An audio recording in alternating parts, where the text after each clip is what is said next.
வணக்கம். இன்னைக்கு என்னோட குசின் பேஜுக்கு வந்ததுக்கு மிக்க நன்றி. இன்னைக்கு நம்ம என்ன செய்ய போறோம்னா, அவரைக்காய், அவரை விதை, இது ஒரு நாள் ஊற வச்ச அவரை விதை, அவரைக்காய் சின்ன சின்ன கட் பண்ணிட்டு அது கூட 2 பொட்டேட்டோ, 2 உருளைக்கிழங்கு சின்ன சின்ன கட் பண்ணி இதுதான் நம்ம மசாலா மாதிரி அரைச்சி குழம்பு வைக்க போகிறோம். இப்போ நான் மசாலா முதல்ல ஒரு வானலியில் வெள்ளை வெங்காயம், ஒரு முழு வெள்ளை வெங்காயம், அப்புறம் இந்த கொரியாண்டர் சீட்ஸு, குமின், ஃபெனல், வரமிளகா, கருப்பு பெப்பர், அப்புறம் பட்டை, கிராம்பு, அப்புறம் 2 ஏலக்காய், அப்புறம் நம்ம இது இஞ்சி, பூண்டு, இது டர்மரிக் கூட போட்டு, அது கூட வெங்காயம், அப்புறம் தக்காளி, அப்புறம் இந்த தேங்காய் போட்டு நம்ம நல்லா வணக்கிட்டு கொஞ்சம் எண்ணெயில், அப்புறம் அது நம்ம ஒரு மைய அரைச்சி, ஒரு மிக்சியில் மைய அரைச்சி அதை தான் நம்ம குக்கரில் அந்த காய்கறியோட சேர்த்து ஊற்றி நம்ம இந்த குழம்பு செய்ய போகிறோம்.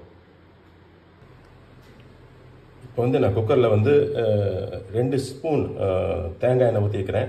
அது கூட இந்த இது தாளிக்க வேண்டிய சாமானத்தையெல்லாம் இப்போ போட்டு தாளிக்க போகிறேன்.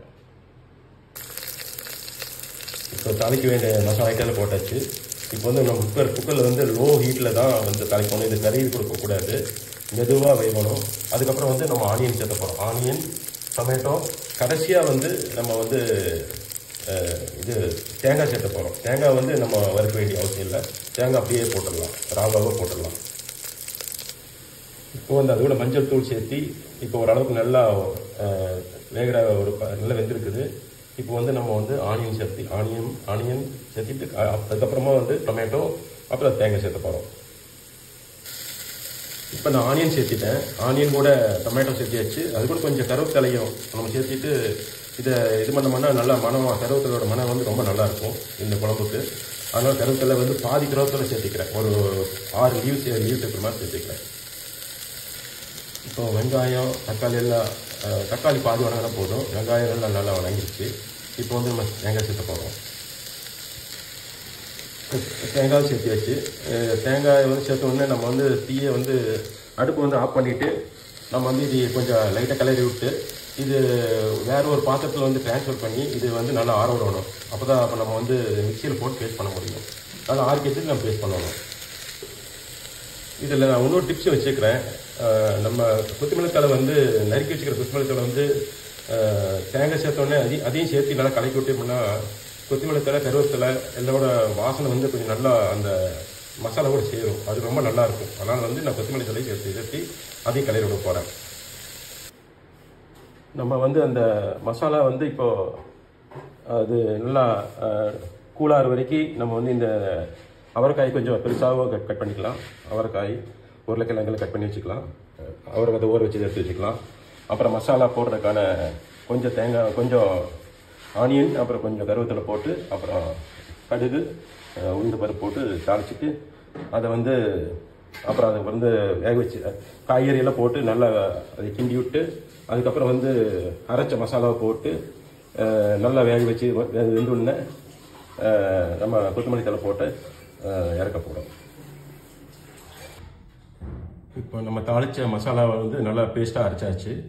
முன்ன நம்ம வானலியில் அதே குக்கரில் நம்ம தாளிச்சிட்டு காய்கறியெல்லாம் போட்டு நல்லா பரட்டி விட்டுட்டு, அப்புறம் நம்ம இந்த மசாலாவை சேர்த்து ஒரு விசில், உப்பு போட்டு ஒரு விசில் வர மாதிரி போட்டு வேக வைக்க போகிறோம்.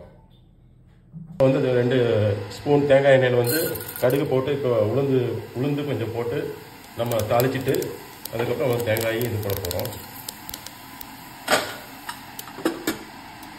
போட்டுட்டு அதுக்கப்புறம் தேங்காய் போடுறோம். சரி, ஆனியன் போடுறோம். இப்போ நல்லா வணங்கி வந்துருக்குது. இப்போ நம்ம காய்கறி சேர்த்து போகிறோம். இப்போ நான் காய்கறியெல்லாம் சேர்த்து அந்த தாளிச்ச அந்த ஆனியன் கூட நல்லா மிக்ஸ் பண்ணி வைக்கிறேன். இப்போ நம்ம நம்ம அரைச்சி வச்சுக்கிற அந்த மசாலாவை வந்து சேர்த்து கொஞ்சம் தண்ணி அளவான தண்ணி விட்டு நம்ம வந்து ஒரு விசில் வந்து வரைக்கி நம்ம வேக வைக்க போகிறோம். நம்ம அரைச்ச மசாலா ஊற்றியாச்சு. இது கூட நம்ம கொஞ்சம் தண்ணி ஒரு பக்குவமாக தண்ணி ஊற்றி இந்த காய்கறிகள் மூழ்கி வர வரைக்கும் தண்ணி ஊற்றி வேக வைக்க போகிறோம். நான் யூஸ்வலி என்ன பண்ணுவேன்னா ஹாட் வாட்டர் தான் சேர்த்துவேன். ஹாட் வாட்டர் சேர்த்தோம்னா சட்டன் வெந்துடும். அதுக்காக வந்து ஹாட் வாட்டர் தான் நான் சேர்த்துவேன். இப்போ நம்ம தண்ணி சேர்த்தியாச்சு. குழம்பு கொஞ்சம் செமி சாலிட் அந்த மாதிரி ஒரு டெக்ஸ்டரில் தான் நான் சேர்த்திக்கிறேன்.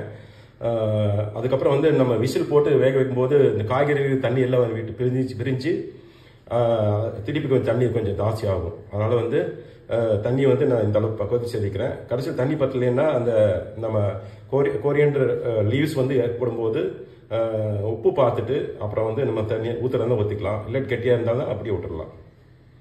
இப்போ நான் வந்து ஒரு விசில் வரைக்கும் நான் வந்து வைக்க போகிறேன்.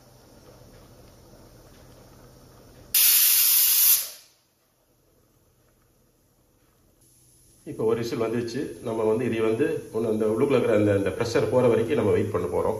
வெயிட் பண்ணி இப்போ நம்ம குழம்பு ஓப்பன் பண்ணி பார்த்துட்டு தண்ணி எல்லாம் அளவாக இருக்கான்னு பார்த்துட்டு உப்பு எல்லாம் தேவையான அளவாக இருக்கான்னு பார்த்துட்டு நம்ம அதை வந்து அட்ஜஸ்ட் பண்ண போகிறோம்.